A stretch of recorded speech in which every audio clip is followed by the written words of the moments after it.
अगर आप चाहते हैं कि मैं इस तरह की वीडियो बनाऊं, जानकारी दूं हॉस्पिटल के बारे में, स्कीम्स के बारे में, बीमारियों के बारे में, तो प्लीज़ चैनल को सब्सक्राइब करिए और कमेंट करके बताइए कि मैं किस तरह की वीडियोस बना के आप लोग की हेल्प कर सकता हूं।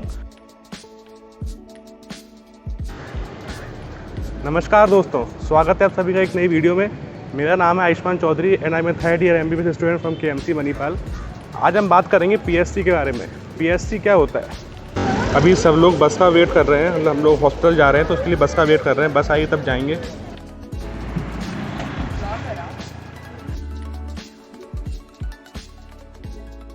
ऐसा मोस्टली नहीं होता कि आप बुखार के लिए एम्स में दिखाने जाते हो, या जब आपको बुखार होता है तो आप किसी बड़े हॉस्पिटल दिखाने जाते हो।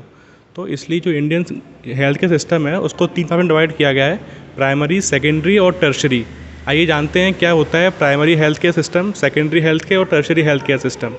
जो प्राइमरी हेल्थ केयर होता है उसमें प्राइमरी हेल्थ सेंटर आता है, उससे रिलेटेड जो उससे जुड़े हुए सब सेंटर होते हैं वो आता है। आमतौर पे इनमें जो आंगनवाड़ी, आशा वर्कर, AMC वर्कर और बहुत सारे अदर मल्टीपर्पज़ के लोग होते हैं जो कि इसमें काम करते हैं।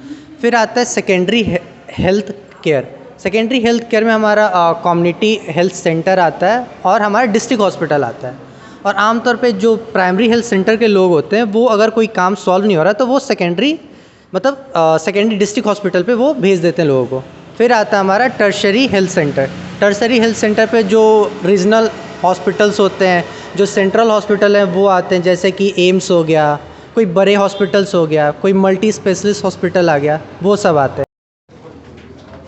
The IEC materials depend for all the NCDs, okay, and the communicable diseases. Everything is being kept here. Okay, so what is this? ये है यहाँ का प्रोसीजर रूम। कोई छोटा मोटा स्टिच वगैरह लगाना हो या आई चेकअप के लिए तो इस रूम में आप कर सकते हैं। और ये है वैक्सीनेशन रूम, यहाँ बच्चों को वैक्सीन लगती है, पूरा शेड्यूल वगैरह लिखा हुआ है। तो जो डेट होती है उस डेट पे आके आप वैक्सीन लगवा सकते हैं। This is the vaccination room, यहाँ वैक्सीन वगैरह लगती है बच्चों को। And this is medicine store house, यहाँ दवाई स्टोर रहती हैं, मतलब एक्स्ट्रा।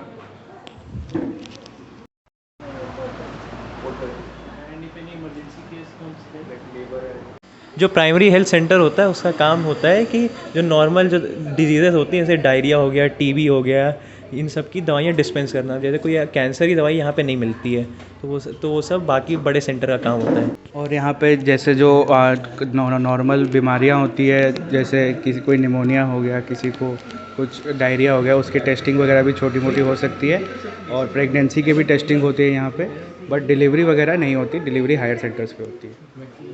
और यहाँ पे जो रूटीन वैक्सीनेशन रहते हैं बच्चे, उसके लिए भी यहाँ पे दिन अलॉटेड होते हैं, वो अपने अलॉटेड दिन पे आके अपनी वैक्सीन ले सकते हैं। PSC पे क्या क्या चीज़ें नहीं होती है, यहाँ पे कोई ब्लड बैंक नहीं होता है, और यहाँ पे कोई डेंगू टेस्ट का भी नहीं है। यहाँ पे सैंपल कलेक्ट करके डेंगू सैंपल को CSC पे भेज देते हैं, वहाँ पे डेंगू का वो होता है, चेकअप होता है। और डिलीवरीज़ नहीं होती है यहाँ पे, इसके लिए CSC पे ही जाना पड़ता है। और ये है यहाँ की लेबोरेटरी। जैसे कोई भी सैंपल लेना होता है या कोई भी टेस्टिंग होती है, स्लाइड बनाना होता है, तो वो इसी रूम में होता है। यहाँ पे पूरा स्लाइड्स वगैरह रखी हुई हैं और डाई वगैरह रखी हुई है। जिन बेसिक चीज़ों की टेस्टिंग होती है और जो दवाइयाँ मिलती हैं उनकी लिस्ट मैं डिस्क्रिप्शन में डाल दूँगा, तो आप वो देख सकते हैं यहाँ पे नीचे जाके। नॉर्मली हेल्थ केयर, जो प्राइमरी हेल्थ केयर होता है, उसमें एक डॉक्टर, एक मेडिकल ऑफिसर रहता है और बाकी 2 या 3 नर्सेज रहती हैं। तो आप अपने जो पास में जो आपका प्राइमरी हेल्थ सेंटर अगर कोई हो तो आप वहाँ पे जाके चेक कर सकते हैं कि वहाँ पे डॉक्टर है या नर्स है कि नहीं है। और नहीं है तो आप उनसे बोल सकते हैं कि मतलब कि गवर्नमेंट फैसिलिटीज़ दी हैं, आप प्रोवाइड करवाइए। तो हमारा जो PHC होता है उसका मेन पर्पज़ यही है कि जो सिंपल डिजीज़ेज़ होते हैं, कॉम्प्लिकेटेड नहीं होते, उनका बर्डन बड़े हॉस्पिटल्स पे ना जाके ऐसे प्राइमरी लेवल पे ही सॉल्व हो जाए।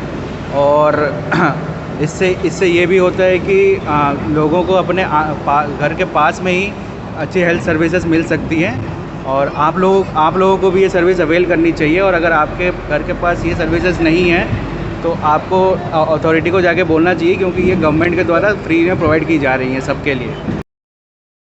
जो भी इन्फॉर्मेशन मैंने आपको अभी तक दी PSC के बारे में, उसके अलावा कुछ चीज़ें और भी होती हैं। जैसे कि अगर आपके एरिया में कोई बीमारी ऐसी जो बार बार होती है तो उसके लिए अगर आप चाहें तो PSC से जाके उसकी जानकारी ले सकते हैं और उसके बचाव के लिए क्या चीज़ें हैं वो PSC को करनी होती हैं। जो आशा वर्कर्स होती हैं उनको जो गवर्नमेंट की नई स्कीम्स आती हैं या फिर कोई नई गाइडलाइंस आती है वो इन्फॉर्मेशन लोगों को देनी होती है, तो ये सब काम पीएचसी के अंडर आता है। अगर कोई ऐसा प्रोसीजर है जिसके लिए आपको एडमिट होना पड़ेगा तो वो मोस्टली पीएचसी में नहीं होता है, उसके लिए आपको डिस्ट्रिक्ट हॉस्पिटल या जो बाकी बड़ा हॉस्पिटल है उसमें जाना पड़ता है। इसमें एडमिट नहीं करते हैं। अगर आपको नॉर्मल कोई सलाइन ड्रिप चढ़ानी है या कोई ग्लूकोज का देना है तो वो उसके लिए आप यहाँ पर जा सकते हैं एडमिट होने के लिए। और दवाइयाँ जो हैं वो आपको फ्री में मिल जाती हैं यहाँ से गवर्नमेंट के द्वारा। एक डॉक्टर हमेशा, मेडिकल ऑफिसर जो होता है वो कंपलसरी वहाँ पर रहता है हमेशा आपकी सेफ्टी के लिए। अगर आपको ये वीडियो पसंद आई हो तो प्लीज़ इस वीडियो को लाइक करिए। मिलते हैं फिर अगली वीडियो में, तब तक के लिए नमस्कार।